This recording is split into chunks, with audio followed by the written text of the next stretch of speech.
Hey guys, I'm back.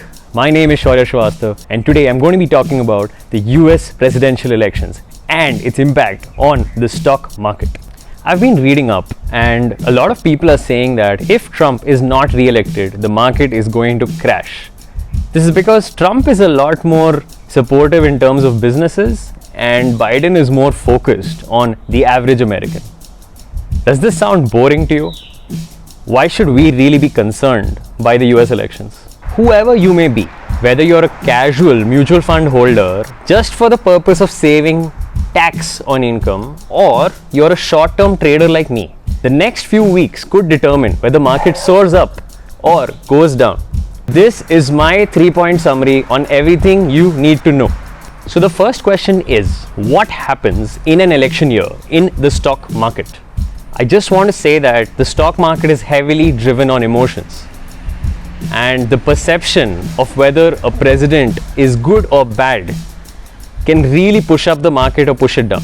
Understanding how the new president is perceived will be key over the next few weeks. With such large decisions comes uncertainty.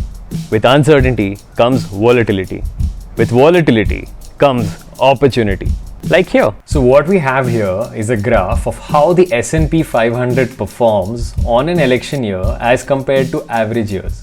The S&P 500 is basically an index which gives you a good idea of how the American market is doing.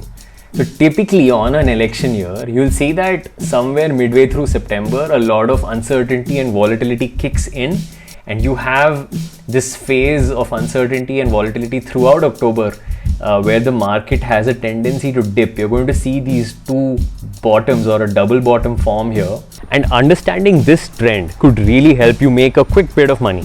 Question number 2.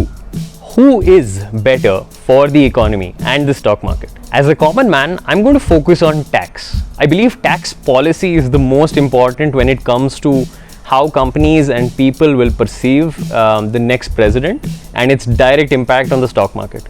The Trump administration has always been focused on trying to help companies out. And in 2017, he passed a law which reduced the corporate tax from 35% to 21%. This means that companies can hold on to a larger chunk of their profit and also reward their individual shareholders.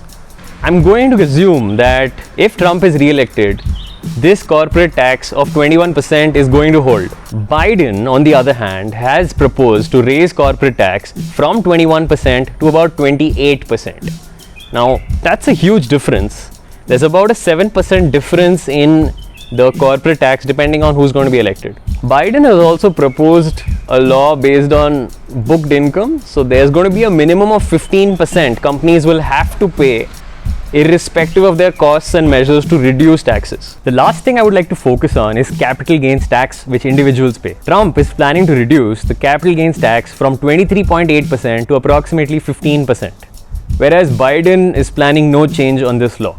The bottom line is that companies and individuals will be paying far lesser tax under Trump, and despite Biden ensuring that the government generates more funds through taxes, these taxes are going to come off the income of corporations and people.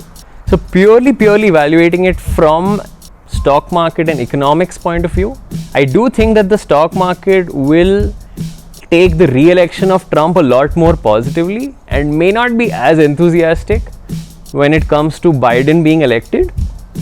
But we really don't know what's going to happen. Anything could really happen. This is just conjecture and just my opinion. Okay, so the final question to ask is, what does the future hold? How will the market respond over the next 3 months? If I take the last 6 elections, on most of these election years, we have a lot of hope and optimism coming into the months of November and December, and usually the market soars upwards. Unless there are any anomalies, like the 2008 housing market crash and the 2000 dot-com bubble crash. The real question to ask is this year 2020, just another anomaly? So let's review the facts. We're in the middle of a pandemic with high rates of unemployment, and this may be the norm for the next year or so until things go back to normal.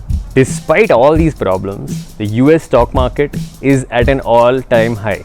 For some reason, investors are really optimistic and are pumping in money into the market and pushing it up. There couldn't have been a bigger gap in the actual reality where businesses are shutting down, people are losing jobs, as compared to the perceived stock market reality where the stock market is just hitting new highs. Is this a bubble which might start showing its cracks after the results this week? Let me know your opinion of what you think will happen down in the comments below. I hope this video was informational and maybe even helped you understand the trend and earn a few bucks over the next few weeks. Don't forget to subscribe and see you next time.